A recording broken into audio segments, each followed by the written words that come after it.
What makes you female? What makes you male? What if you don't fit into one specific category? For these two teens, the end of the school year means one step closer to adulthood and another step closer in figuring out who they are.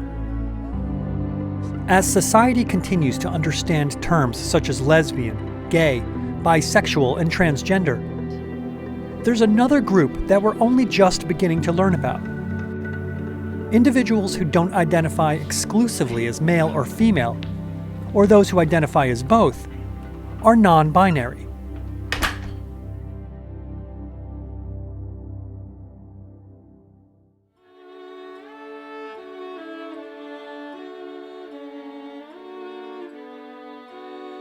It's really, really tough because we live in a world where gender is perceived as binary, and almost everyone, like 99% of the population, fits into this binary, and a lot of society revolves around this. Bathrooms, forms, clothing, toys, everything is just so gendered unnecessarily, I think. Soren is an 18-year-old from Montgomery who now uses a gender-neutral name after being born Sarah.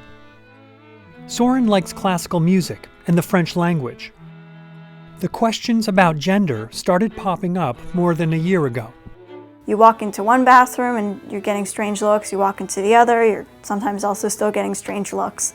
People spend a lot of time staring at me, trying to figure out what I am, which is always uncomfortable because who wants to be stared at? Humans want black and white. We want to know clarity and everything. So not knowing can be tough. And I'm still struggling with that now because I'm questioning all over and I really don't know. I'm a good person. I believe Bernie sticker. Z, a 17-year-old from Highland Park, has had similar struggles. She's a singer and performer who loves theater.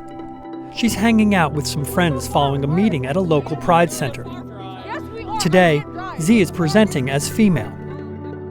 Some people I've come into encounter with, I've tried to explain my identity to them, or I've come out to them and said that my pronouns are he, she, them, and they would completely dismiss it. They would put it out of their minds like, oh, well, I don't know what that means, so I'm not gonna make an effort. And I understand that. I don't respect it really as a mentality, but I can understand why. I don't identify as a girl. I identify as a girl and a boy and what have you, and everything in between, everything around it. 1, 2, 3, 4, 5, 6, 5, 4, 5, 6, 5, 4, 3, 2, 1, 1, 2, 3, 4, 5. I knew that for a long time I wanted to get rid of my breasts and I wanted to do testosterone. And it wasn't because I was trans, it was because I didn't like having a feminine body. Like I really wanted a more masculine body, and there's nothing wrong with really built women or women without cleavage. There's nothing wrong with that, but there was this eagerness to physically change what people saw. Really, the girlfriend-boyfriend thing, it's just a way to communicate, yes, I'm dating a person, really. You know, where I say girlfriend to simplify it for others more than anything, but when I think of Z, I don't think, oh, my girlfriend, and I don't think, oh, my boyfriend. I just think Z. This isn't something we're hearing a lot about in mainstream media because I think its recognition is relatively new. Michael LaSala, Rutgers professor specializing in LGBT research and issues. But I think we have been dealing with people, or there have been people who don't fit into either of those boxes. And I think now we're just recognizing it and also starting to remove some of the stigma. Okay, this is my room, my bookshelf. These are all the books I read in English this year. It was a lot. And a lot of my friends, they don't think twice about it.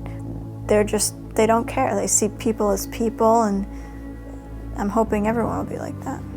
Really, I don't know how many parents spend a whole lot of time talking about their kids' gender or sexuality, even if the kids are heterosexual. You know, it's not something that comes up. Most parents don't want to talk about their kids' sexuality at all. My dad, he doesn't understand it, so he's not going to try to understand it. Whatever. I'll approach you when I'm 30 and I'll tell you again and see if you listen to me. So I love him, but about the gender, it's really difficult. There are people who are girls in their heart, and there are people who are boys in their heart, and there are people who are girls and boys in their heart, and then there are people who are other genders in their heart that we don't even have names for because we're such a limited culture, and that Z is a person who is both a girl and a boy and everything in between in her heart. Gender boundaries will continue to be questioned and redefined. Some may ultimately identify with a single gender. Others will go their whole lives as non-binary. For Soren and Z, they both face uncertainty, but feel society is heading in the right direction. We're gonna keep evolving. Just like we were evolving in '68, we're gonna keep evolving now. I'm optimistic, but I mean, I'm always gonna be like this, so people will have to start dealing with it. I'm hoping it's like every other movement where it's radical, it's new, like the civil rights movement, and it takes a couple generations to grow up with newer ideas, more progressive ideas. And I'm hoping like with time, rarely does it get much worse, but more people will just be aware, and that'll lead to more people being accepting. It'll be less of a big deal. This is not imperfect. I hear so many parents talk about they want their kids to be successful. You know, and they're successful if they're happy. The currency of success is happiness, and if you can find happiness through being non-binary, and that makes it sound like it's a choice, but it's not. She finds happiness in different ways than traditionally or than the majority of the people. That's fine.